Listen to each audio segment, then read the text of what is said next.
Okay, so hello everyone. Before we start today, I want to acknowledge with respect the Indigenous peoples and communities whose historical relationships with the land continue to this day and on whose traditional territories our work takes place. While we meet today on a virtual platform, we can take a moment to acknowledge the importance of these lands, which we each call home. We do this to reaffirm our commitment and responsibility in improving relationships between nations and to improving our own understanding of local Indigenous peoples and their cultures.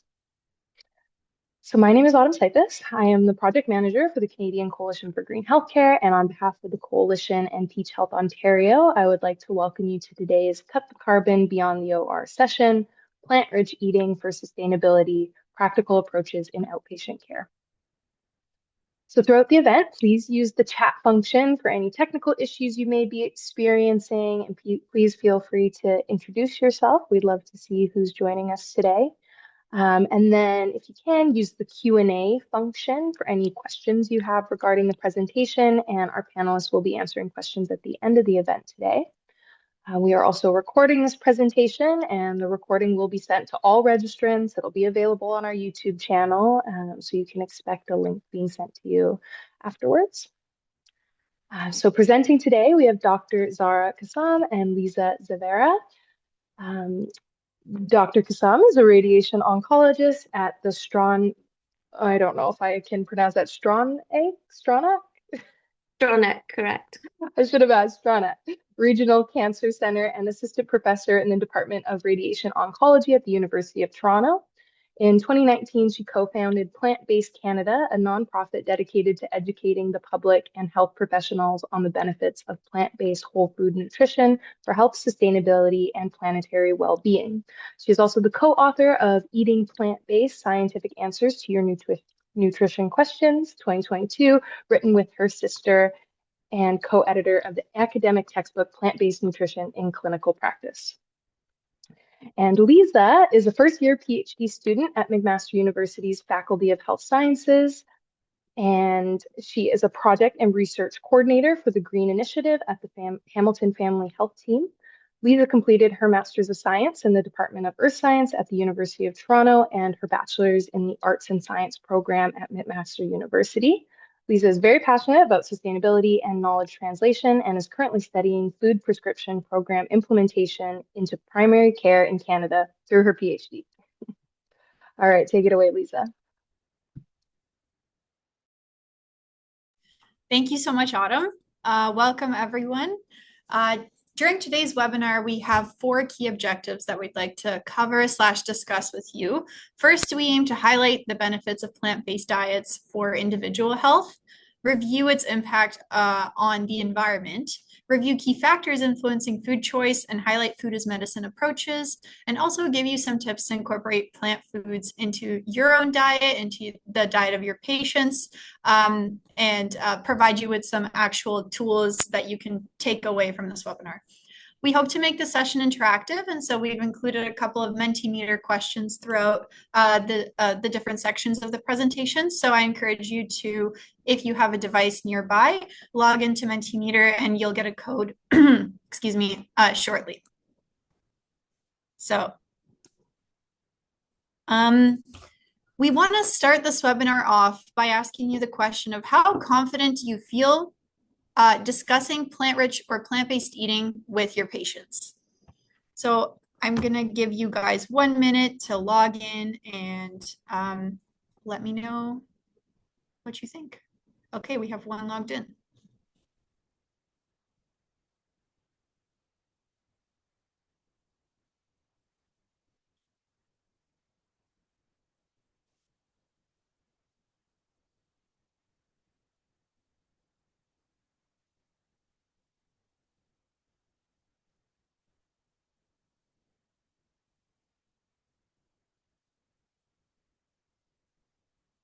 Let's give it 1 more minute.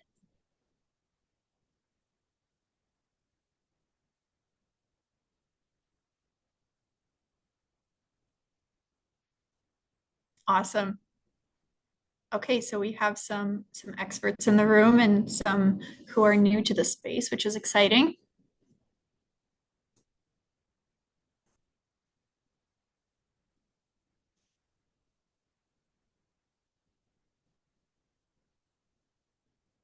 All right, thank you. Thank you so much to everyone who's responded.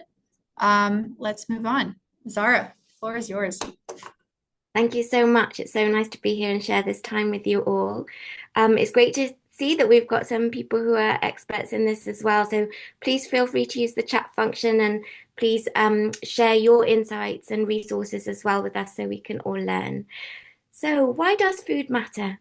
I would say that there is no human activity that has a broader and deeper impact on the planet than our food system.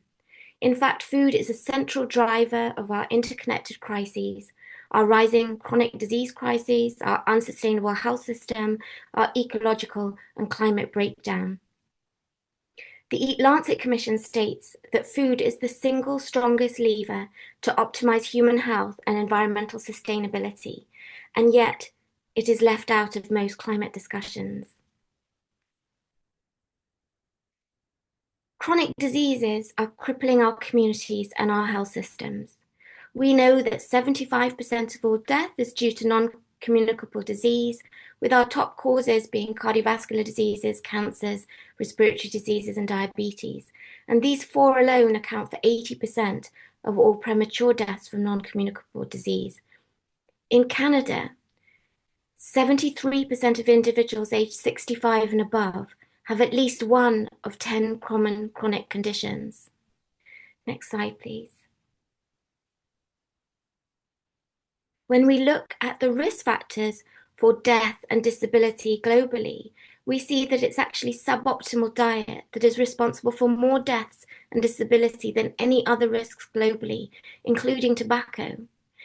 This data from the Global Burden of Disease study states that 11 million deaths and 255 million disability adjusted life years were attributable to dietary risk factors.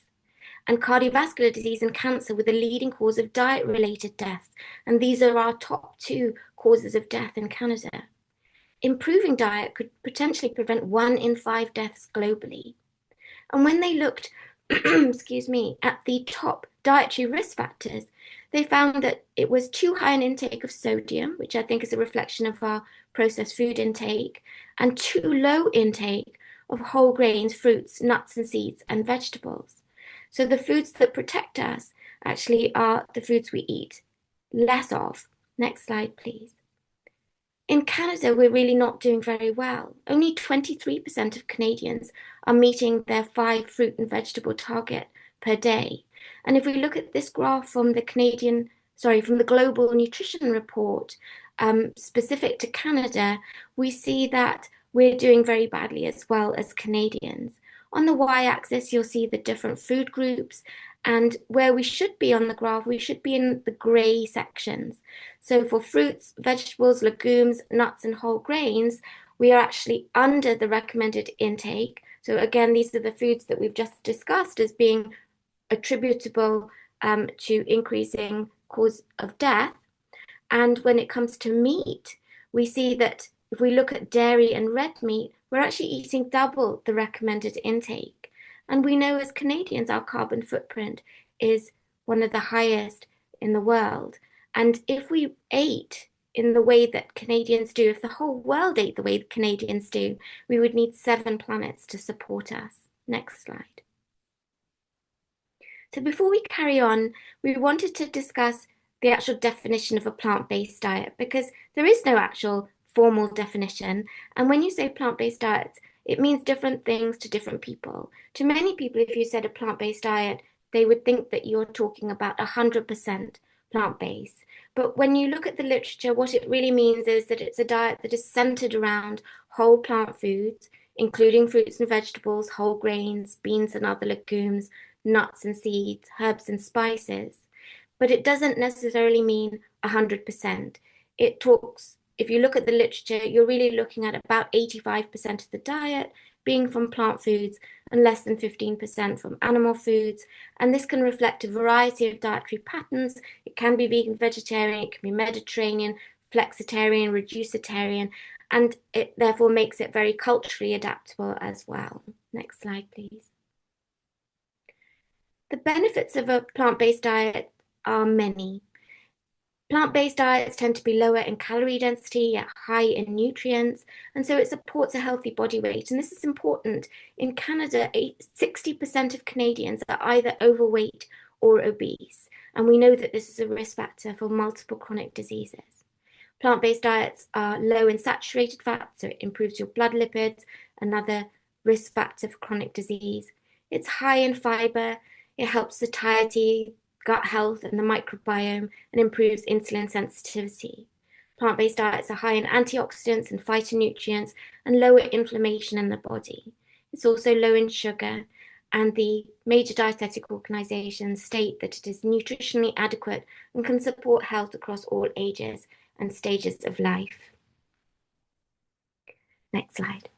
When we look at the literature, we see decades of evidence showing the association of plant-based diets with a reduced risk of chronic diseases and death, including heart disease, diabetes, cancer risk, stroke, renal failure, fatty liver disease, neurological diseases, even COVID-19 incidence and severity, as well as all-cause mortality. Next slide. The good news is that this decades of evidence has made its way into our national and international consensus and our guidelines. Plant-based diets are endorsed for disease prevention and for first-line management, including our cancer guidelines, our heart guidelines, our diabetes guidelines. Last year, the American Medical Association endorsed plant-based diets as good for individual health and for planetary health. The American College of Lifestyle Medicine endorses a predominantly plant-based diets for all health.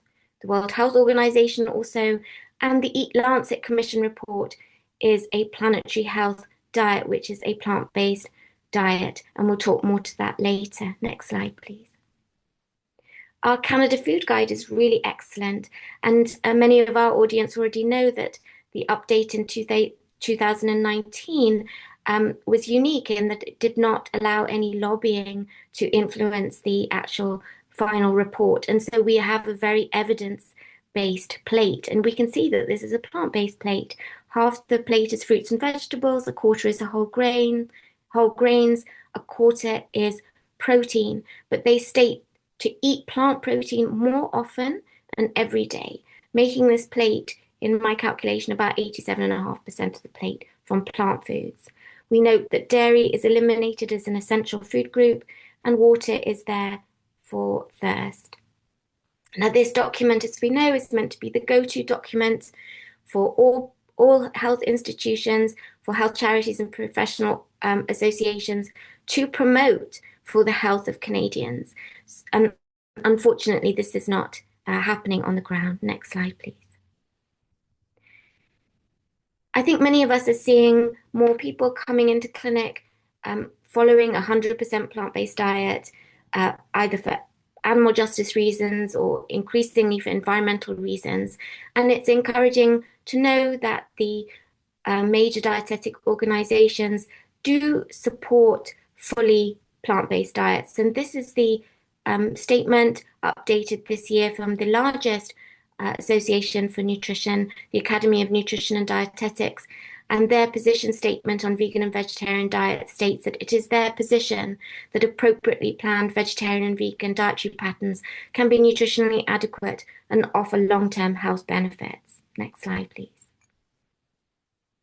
So moving on now to the impact of the food system directly on our environment. Next slide. Unfortunately, we have now breached 7 of the 9 planetary boundaries within we must operate to maintain a habitable and stable Earth system.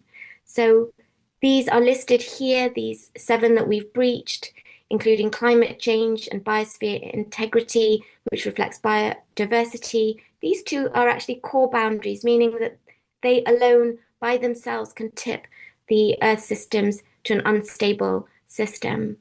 Other planetary boundaries we have breached include the land system change, freshwater change, biogeochemical flows, novel entities, and ocean acidification. And the important aspect when it comes to food systems is that food systems are the largest contributor to transgression of 5 of these planetary boundaries. These are highlighted here in red. And This means that food needs to be prioritized in our climate discussions. Next slide, please. When we look to see what the contribution is of our food system to our greenhouse gases, we see varying reports in the order of around 25% to 35%, some of them more than that as well, some of them a bit less. But I think we could say that in general, food systems are responsible for about a third of global greenhouse gas emissions, and about 60% of that will be from animal agriculture. Next slide, please. I want to mention methane because this is often left out of climate discussions as well. Methane gas is one of the gases, greenhouse gases from agriculture, and it's important because it has a warming potential 82 times that of carbon dioxide, but it lasts in the atmosphere for a much shorter time, about 12 years. And it's estimated that it accounts for about 23 to 40% of the total warming that we have. But because it lasts for a shorter time in the atmosphere and has a higher impact, we actually have this as an opportunity to use to cool our planet down. And if we look at what the top cause of methane emission is globally, it is actually from animal agriculture. Next slide. The data tells us that unless we address the global food system emissions, we will not meet our 1.5 degree and 2 degree climate change targets. Next slide. If we look at the greenhouse gas emissions by food product, we see that animal products are exponentially more impactful on the environment this way. This graph is from Our World in Data, which is from the University of Oxford, and it's based on data from the seminal work by Poor and Nemechek, published in 2018, which was the largest global farm-to-fork assessment of environmental impacts on food. And you can see that the top two emitters of greenhouse gases by food product is beef and lamb, followed by beef from the dairy herds. And you can see how exponentially different this is. All the ones on the bottom are plant foods. And important to say in this is that most of this, at least 90%, comes from the production of food, not the transport. So when we're focusing on greenhouse gas emissions, it doesn't matter really where it comes from. It is what you eat that is more important. So you could fly a plant food around the world 3 times and it would still have less greenhouse gas impact compared to a local beef production. In Canada in 2021, about 69% of total consumption based emissions was due to red meat and dairy, so quite significant. Now, greenhouse gases are not the only impact that our food and agricultural system has on our planet. Animal agriculture is the leading cause of biodiversity loss and species extinction. We are in the midst of the sixth mass extinction, the sixth mass extermination, the only human cause mass extinction, and it's due to mainly our food production. Animal agriculture is the leading cause of land use change, deforestation, and habitat destruction. It is the leading cause of deforestation in the Amazon, which is being cleared to graze animals and to grow food to feed them. It is the leading cause of fresh water use and pollution, antibiotic resistance, and pandemic risk. We have had to cull millions of birds this year to try and get on top of the avian flu. And globally, year after year, millions are culled to try and contain swine flu and avian flus, for example. And these, if they breach the into human populations, their mortality impact is going to be much greater than COVID. And COVID is going to seem like a very pale dress rehearsal. Next slide, please. So this next slide is another Menti slide, just a fun fact. What proportion of antibiotics sold in Canada is used in animal agriculture industry? Is this? So yes, we are going from 0 to 100%. So 100% of antibiotics sold in Canada used in animal agriculture or anything in between. Let us know what you think.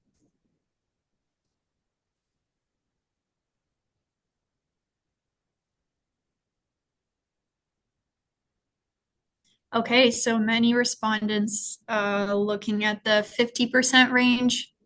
A few respondents actually looking at the 80 to 90% range. No one has guessed that it's below 20%. Okay, so we have some experts in the room because the actual answer is 82%, which is wildly high, especially when we have an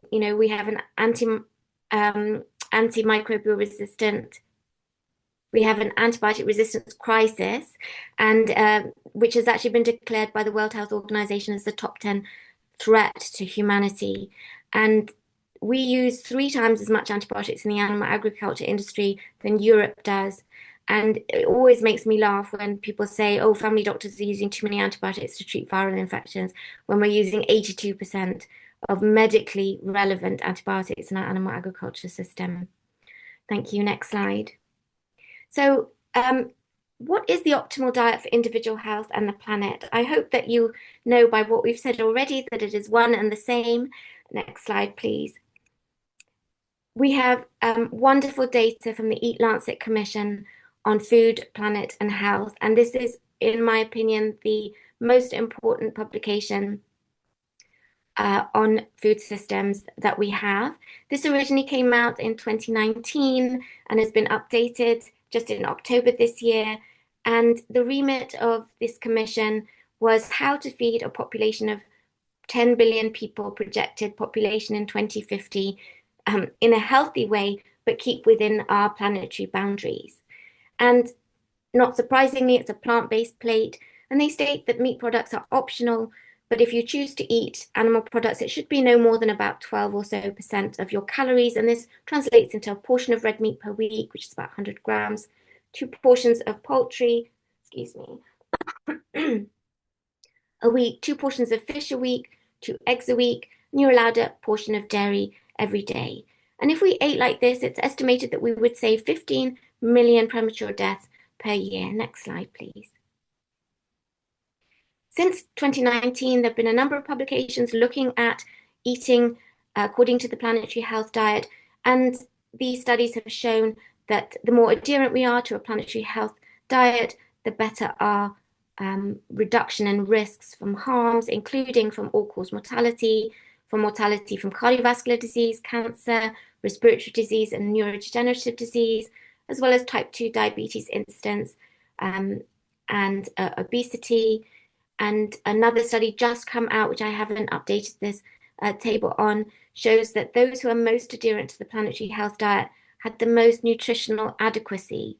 And I think this is really important because there's so many myths going around about how plant-based diets may not be nutritionally adequate, that they're restrictive. And I think we have to now stop holding the Western diet up as a gold standard to compare things to. It really should be the planetary health diet of the Eat Lancet Commission. Next slide, please. They have a wonderful physician fact sheet. It's about 6 pages. I urge you to look it up. It's a great summary. You can share it with your patients as well. Next slide, please. They have, before the publication of the Eat Lancet, they had various meetings and dialogues with various sectors of the food system, including healthcare professionals. And I was really lucky to be involved in the Healthcare Professional Action Brief, and you can look that up on their site as well. And basically, it's a call to action to health professionals that we must start, strengthen, and transform to drive change from within the health system. Next slide, please.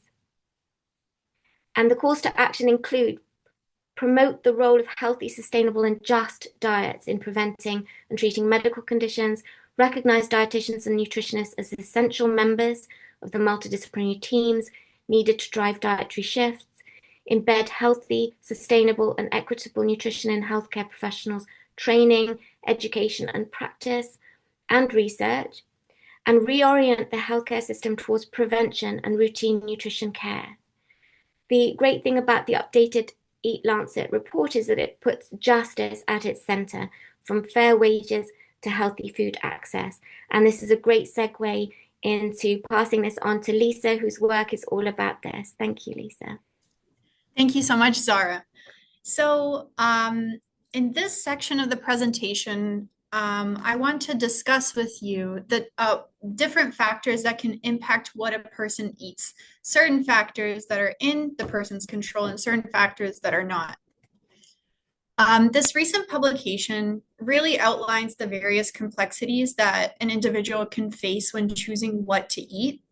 These complexities can range within different domains of influence, including biological domains, behavioral, physical/built environment, sociocultural environments, and also the impact of the healthcare system. And all of those domains have an effect on the individual, interpersonal, community, and social level. So, for example, if we take the sociocultural environment and how it can impact an individual can have various types of food preferences. They could be affected by socio-demographic factors. There's various levels of food literacy and preparation skills, limited English, et cetera, et cetera. So all of these complexities can impact what and how a person eats. And this brings us to the conversation of food insecurity. Oftentimes in the literature, we define food insecurity from an economic perspective, specifically through household food insecurity. It's used as a proxy, and we say proxy because it doesn't actually account for those kinds of complexities. There's a variety of different validated questionnaires that can assess household food insecurity, and all of them generally respond to the question of whether a person is worried about running out of food before they have more financial resources to purchase more. People living in food insecurity generally consume food of lower nutritional quality. They may be caused to consume the same food for all of their meals or eat less food than is required by their nutritional needs. They may go without eating so that their families and children can have the opportunity to eat more. This may cause them to skip meals or go a whole day or several days without eating anything. And impacts of food insecurity are severe. First of all, we see compromised dietary adequacy, higher rates of chronic disease and infections, poorer mental health outcomes, higher service utilization and costs in the long run, and also premature mortality. Which brings us to a new approach that has been greatly advanced since 2018, because in the United States, there was a government funding call to fund a variety of food as medicine interventions. And what this points towards is the really important connection between food and health outcomes and finding different ways in which we can deliver healthy food to those who need it most.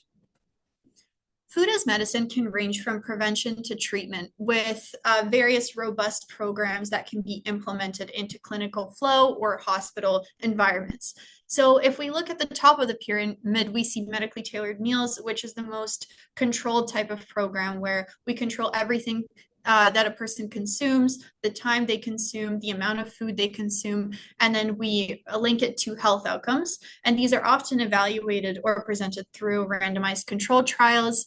And as we go down, there's the interventions will shift towards a more preventative care strategy, which can still be adapted to people who already have the condition, but can also be very supportive of those individuals who maybe do not have diabetes, but are pre-diabetic, for example. So here is the general flow of a food prescription / food as medicine intervention. First of all, patient identification and eligibility. Our primary care teams, whether it's nurse practitioners, physicians, dietitians, nutritionists, have trusting and long-lasting relationships with their patients. As such, they're able to potentially complete a social needs assessment and also be really aware of the types of risk factors that their patients are living in and have that conversation about their eligibility for a food prescription intervention. There's different types of food programs, as we learned, and this depends on the type of healthcare setting that we are working with and the types of resources available, as well as the need of the community in order to determine which of those interventions should be embedded into the system. And then we have our impact assessment / feasibility assessment. Depending on the needs of the program, we can evaluate food-related risks and how the program addresses that, health markers, patient-centered outcomes, and healthcare utilization. If we look at the bottom blue circles, we'll notice a variety of other factors that need to be taken into consideration when we're implementing or designing an intervention like this.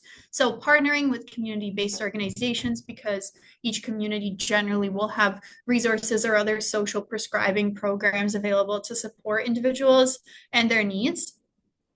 Integrating the food as medicine into the clinical flow is really important to make sure the program runs smoothly and is not overburdening the providers who are implementing the program, as well as looking at medical nutrition for the patients and the medical care providers.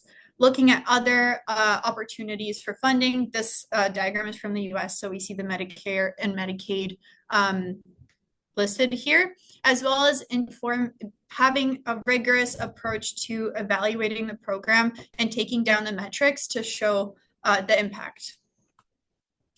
So in this presentation, I would like to focus on a food prescription program.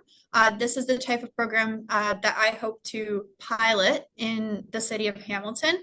And this is a form of social prescribing. So it's where the healthcare provider or healthcare team is able to look at their patients, not just from the lens of the condition with which they come to the clinic, but from a holistic lens of other socio-ecological factors that can impact their day-to-day life. And so this is one of the food as medicine approaches. Because generally food as medicine requires the system to provide financial support to those who may be living in food insecurity and may not be prioritizing purchasing food due to other complexities. There's actually a variety of studies that did assessments of what the larger impact of a program implementation could be, showing that the implementation of medically tailored meals can lead to a significant amount of savings due to fewer hospitalizations and prevention of the acquisition of certain cardiovascular conditions. And the same is shown for produce prescription programs, meaning that all of the food as medicine approaches are aimed towards improving health, and improving health will also lead to savings within our system. So it is an important consideration, especially given our economic situation right now in the world. And so I want to ground us in the case study that I am studying for my PhD. I'm grounded in McMaster University, and we're located in Hamilton. There in 2010, there was a report that showed that there's a 21-year life expectancy difference between those red square areas and the green square areas.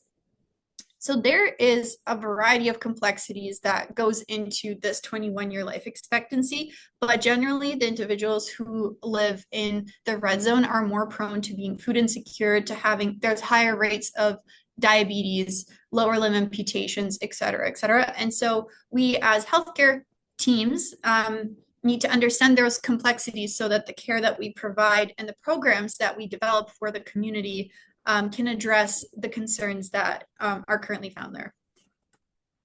Food insecurity in Hamilton is actually higher than the provincial average, with 1 in 4 households not being affected.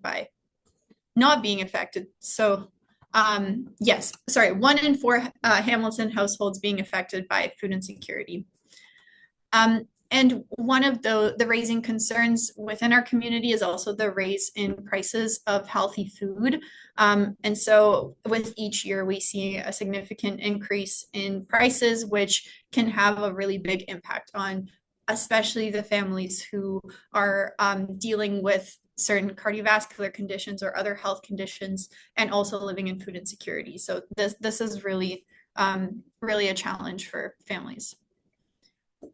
There's also almost 62,000 people in Hamilton who have diabetes, and this was 2021. The numbers are rising, and people with diabetes are 2 times more likely to be living in food insecurity. And given basically the whole conversation that Zara had with you about the impact and importance of eating healthy, especially for preventing conditions such as diabetes, this is something we need to change and we need to consider when we develop programs. So yes, significantly intensive lifestyle modifications are capable of producing significant clinical improvements in patients with type 2 diabetes, which brings us to a variety of initiatives that have been implemented in Hamilton. However, none of these are distinctly focused on delivering healthy food. There is a network of food banks and other smaller food prescription like programs, but no robust evaluation has been done of the impact. So through this work with the Hamilton Family Health Team, we're really hoping to bring all of these services together to provide a framework and actionable items to support patients and knowing where to go in order to get healthy food. And of course, one of the most important components of this work is involving the community and involving all of the partners in the conversation and planning and design of the program. And this is done through using evidence-based, community-based participatory research. We have a variety of frameworks that we're involving in order to get perspectives of the individuals who will be involved in the program. And we have 3 groups specifically that will be evaluated separately. We have participating patients and their family networks. We know that the patient in many cases is living with family, and we need to consider that context when we are designing an intervention to deliver food to make sure it adequately addresses their needs and concerns. Health team members also are an important partner in this whole program, along with other food delivery program staff who are currently working to deliver healthy food to people in Hamilton. They obviously have a lot of information, a lot of insider data about some of the challenges, barriers, and facilitators that they may encounter. And it's really important to co-design with them because the program, we need to ask the patients what their needs are, what are complexities they face in order to understand what we need to address. We also need to understand how this program will fit into clinical flow. We know that each clinic faces their own complexities. And so involving the whole team, not just the physician, but also the nurse practitioners who can give the prescription, of course, the dietitian, emphasizing that collaborative approach is really key and important. So we will be involving that conversation and connecting with other food program staff to see what outcomes are they measuring, what is the purpose of their program, and how do we make this a unified system so that people have multiple different ways to get healthy food to support them through their conditions.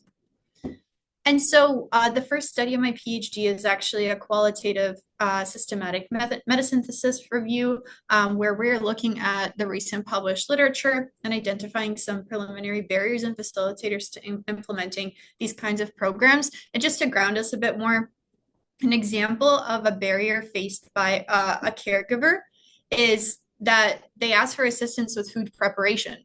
So I'll read the quote. "It's not just the access, but teaching people how to eat healthy and how easy it could be to prepare your own meals." So maybe something like that could be available for parents. And this is why it's important to speak to our health teams or other resources available, because depending on what the need is of patients, we can direct them to those resources. Like at the HFIT, we have a budget-friendly cooking class, which might be very beneficial to individuals receiving a food box with healthy produce to learn how to cook it and what infrastructure is needed. A facilitator, for example, is a positive experience with helpful vendors, experience with vendors and redemption. So having a vendor who is giving you a prescription or giving you a food box, who's smiling, who's chatting with you, who is making those connections with you, makes for a much more pleasant experience of participating in a program. So and part of that is also having capacity and having an extra person there to support the health team in delivering this, because if everyone is overburdened, it's a little harder to convey a positive attitude. So yeah, designing a program, having financial support to have good capacity for this work. And Zara, we want to share some resources that are currently available for you to start the conversation with your patients and also with your family as well to get onto the healthy planetary health diet. Thank you, Lisa. So I'm an oncologist, as as you know, and I do counsel my patients in the outpatient setting where there's really not very much time, as we know, for all healthcare settings, really. So these are the things that I've found helpful. So these are things for us as healthcare professionals just to keep in our minds as we start the discussion. So we want to be encouraging the patients to choose foods that are mainly from plants, of course, fruits, vegetables, whole grains, beans, lentils, chickpeas, nuts and seeds, herbs and spices. We want variety. We don't want them just to choose broccoli and lentils and have that, 3 times a day for the rest of the week. Variety is absolutely key. I find that using the Canada Food Guide as a visual is super helpful, and just having that visual there while you're discussing it with patients. We want the optimal goal to keep animal products less than 15%. For me, I'm always telling patients to avoid processed meats and red meats because they're carcinogens. And I think that's great across the board for health in general, because I think these are the two of the most damaging foods for our individual health. Starting gradually, the data supports starting gradually being more sustainable. So I think that's good to try and find small ways that your patient will tell you which ones work for them and then build on them. And importantly for us, we don't have to do everything in one session. That when I first started, I thought I had to tell them every single bit of information in one session, and that's overwhelming for people. So, you can start with 1 or 2 minutes or 5 minutes if you've got that much time, and then build as the patients come back. For some patients, they really want to do everything 100% full on, and I find that in many of my patients who have a cancer diagnosis and who are really motivated to make changes. And for people who like that sort of interaction, that more 100% goal, then you could encourage them to try Veganuary Canada, which is just around the corner, and they can sign up with their email. They'll get daily emails, they'll get encouragement, they'll get recipes, they'll get opportunities to join group sessions. So there are resources out there for people who want more intense ways. Next slide, please. So we can start the conversation with just open-ended questions. Tell me about your eating, and then follow that up with questions that are specifically relevant to that patient. So would you like ideas for improving your energy or your cholesterol or your blood pressure? Or if somebody is concerned about their cancer risk because their family members have got cancer, then couch it within that. That's more powerful. And there are some key messages, I think, to tell patients, because when you start talking about plant-based diets, many people, as we've discussed already, think that you're asking them to give up animal foods entirely, and then they just can't do it, and then all ears are then shut off afterwards. So make sure they understand that you're not telling them they have to eliminate all animal foods entirely, just to shift the balance. Talk to them about the Canada Food Guide. Some people get reassurance that there's an official document out there telling them that what you're saying is correct. Make sure that patients understand that plant-based eating is affordable and culturally adaptable and delicious.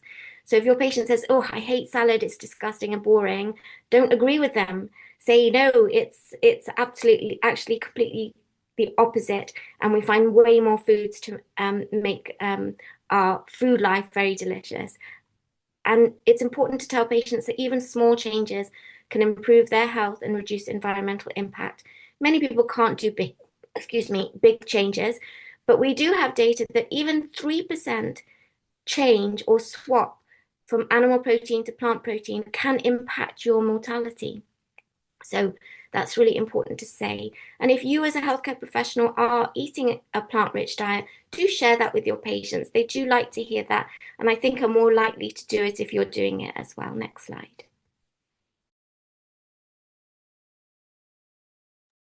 So there are a number of simple, actionable things that you can put forward to your patients. And I usually put forward a number of ones to my patients. And I say, why don't you take your pick this week and we'll see how you go. So add 1 serving of extra vegetables to your meals each day. Swap dairy milk for fortified plant milk for your breakfast.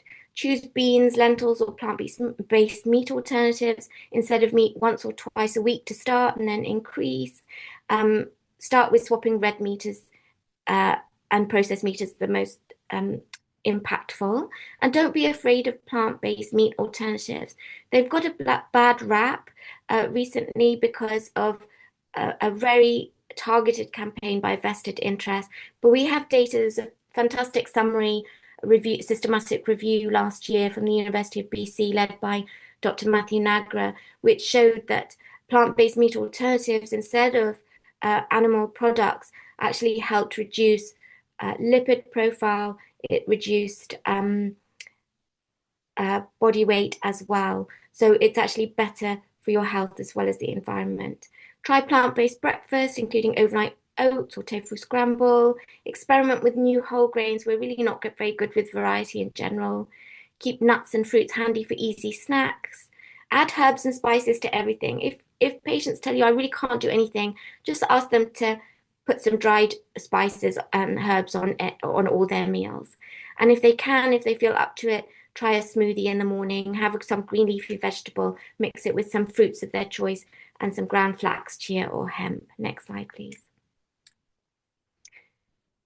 Lisa, I'll pass this back to you. Sure, yeah. So we have a variety of resources available, including plant-rich nutrition resources for the waiting room. It's always really impactful to have a resource that can inspire patients to start the conversation with you rather than you starting it with them. We have QR codes that you can also link and communicate with your patients through that, along with healthy plant-forward messages available for clinical TV screens. All of this is also available on the Green Initiative website, including talking points, as Zara mentioned, in case you forget to start those conversations. Display posters and infographic, advertise fun meat-free activities such as Veganuary and No Meat May. Offer public webinars for patients. Thank you to everyone for being here as well at this webinar and learning more about this. And of course, provide plant-based meal options at staff meetings and events. So one example of a toolkit that's available for you is the Plant-Rich Eating Guide. This was designed by Dr. Megan Davis and her team. She is a clinician, and they designed this to help other clinicians start the conversation with their patients and inform their patients on the importance of these conversations slash behavior changes ultimately.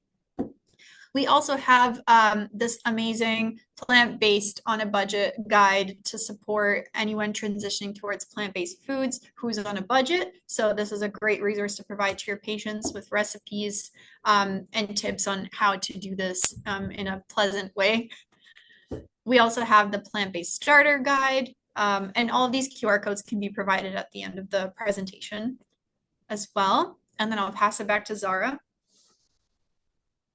Thank you. So for me, I definitely don't have time to do intensive counselling for patients. And I then refer, if patients are really interested and want to do a big overhaul, there are two wonderful programs that are out there that physicians can refer to. One is the Aroga Lifestyle Medicine Clinic. The second is Lifestyle RX. Aroga Lifestyle Medicine, patients can actually self-refer themselves. The second one is fully online, and the first one is either online or in person. Next slide, please. So the Aroga Lifestyle Medicine Clinic uses the principles of lifestyle medicine, which include nutrition, physical activity, stress management, sleep, social connection, avoiding toxic substances, and they cover a variety of health issues. My patients have had really good experiences. There's a clinic in Vaughan that they go to, but they also do online for my patients who are not local. Next slide, please. And then the Lifestyle RX, again, another OHIP covered, physician-led and fully virtual one. And we've had great reports on this as well. Again, based in the principles of lifestyle medicine. Next slide, please.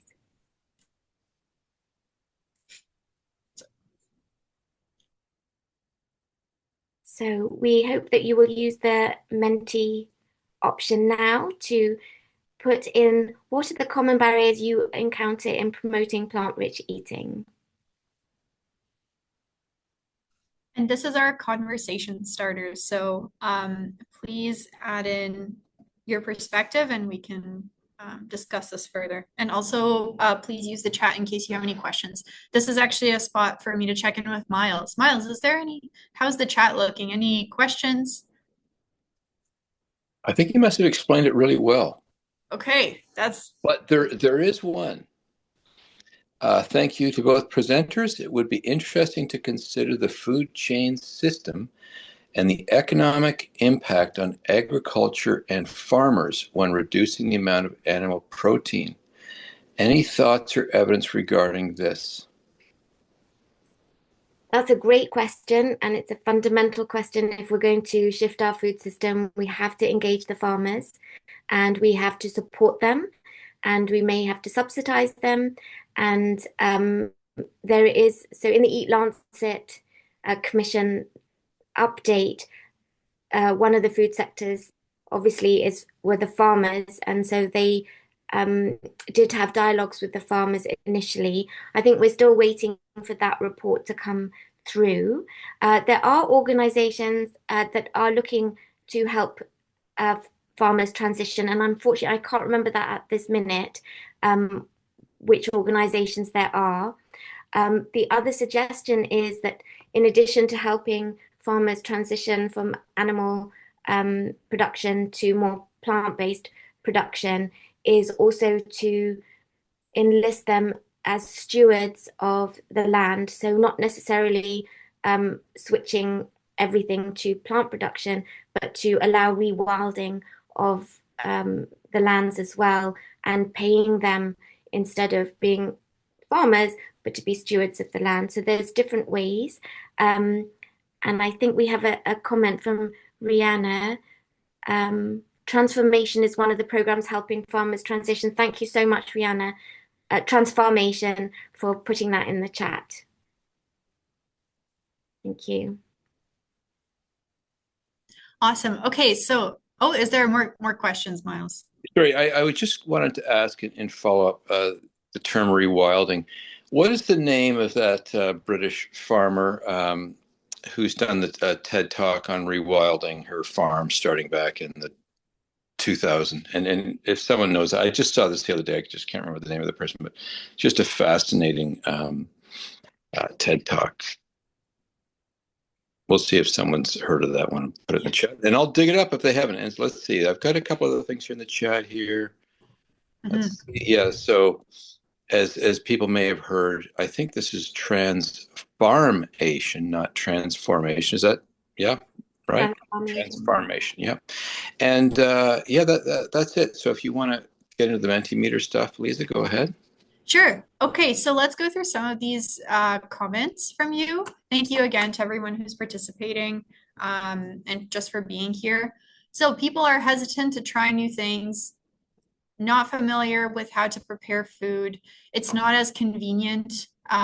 There's less options for a busy lifestyle. Perceptions people have about eating certain foods. They don't like the taste of vegetables. They feel like they have to give up already, everything. Physicians are uncomfortable. There's a lack of knowledge. There's a hesitancy to spend money on plant-based foods. Not familiar with preparing, and cooking may be time-consuming. Zara, do you have any initial thoughts on potential resources we can provide? Or these are all, very common barriers that we all come across, and it's about persisting and sharing the evidence and the resources. And I think it starts with the health professional as well, that there are so many health professionals that have the same biases. And that's what makes it difficult. So if we as health professionals have those biases, we can't then address them with our patients. So one of the things that I feel is that we need to educate ourselves. And this is one of the things that have come up here, that we're not educated. So there's some great resources, great courses that we as healthcare professionals can take. There's a University of Winchester plant-based nutrition course, actually run by my sister. So I am definitely biased, but this is an excellent course. And it's an 8-week course, but it's absolutely fantastic. There's a course for cancer and lifestyle medicine that she runs as well. University of Guelph has a plant-based nutrition certificate. We have a 10% discount code for anybody who wants to look that up, PBC 2026. So these are all great ways to educate yourself, and so that we can try and address these. The resources that we shared as well try and address these aspects. So the Eating on a Budget one. Definitely, you know, the misconception that plant-based eating is more expensive, that is a misconception. We actually have data that, you know, a plant-based diet is actually the least in terms of cost.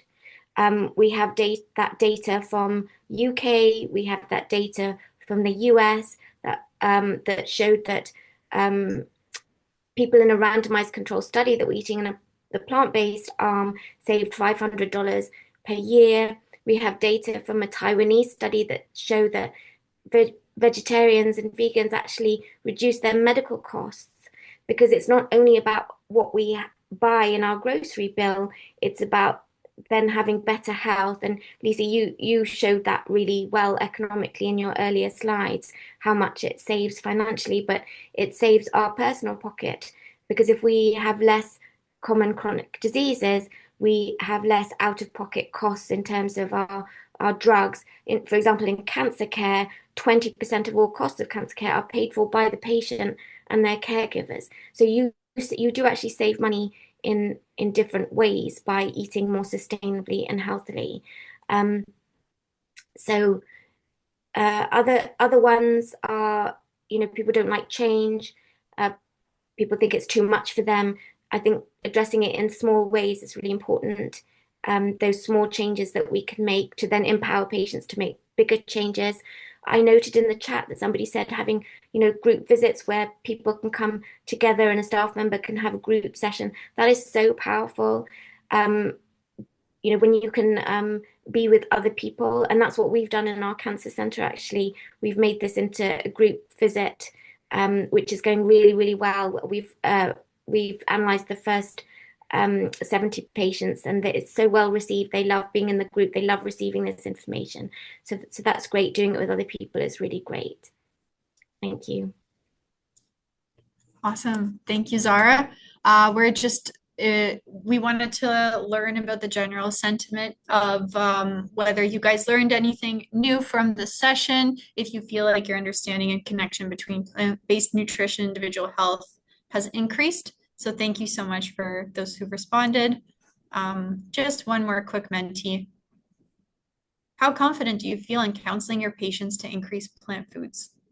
Very confident. Awesome. Awesome. And if you're not comfortable enough to answer this question and you still have further questions, Zara and I are always open to chat with you. So please reach out to us and we will share more resources and have a conversation with you. We also have an ongoing Ontario-based mentorship program. Actually, no, it's not Ontario-based. It's a national mentorship program where you can work with us to implement plant-rich conversation into your clinic. So reach out to us and yeah, we will share what we know. So I think we have one more Menti. Yes, any ideas, insight, questions? I think I'll flip to the next slide where we have our emails so that people can note those down and reach out to us. I just see that there was something in the Q&A. Providing opportunities for people to try plant-based foods can be helpful in moving hearts and minds away from preconceived ideas. That's an excellent point, and we love taking our own food to potlucks for those reasons. Thank you. Okay, so I think we'll summarize it. Thank you everyone for being with us today. We hope that we've shown you that our animal-based food system is a central thread affecting our individual and our planetary health, and that food is one of the most powerful levers for change. I think, and we think, transitioning to a plant-based diet is one of the most important actions we can take as an individual for our own health and for the planet. And importantly, as healthcare professionals, we have a really crucial role to play. Thank you so much. These are our email addresses. Please feel free to email us with any questions. Thank you. Thank you. Thanks, Lisa. Thanks, Sarah. And thank you, everyone who joined us today. Like I mentioned earlier, the recording and the slides will be made available to you. Thanks so much. Have a great weekend, everybody.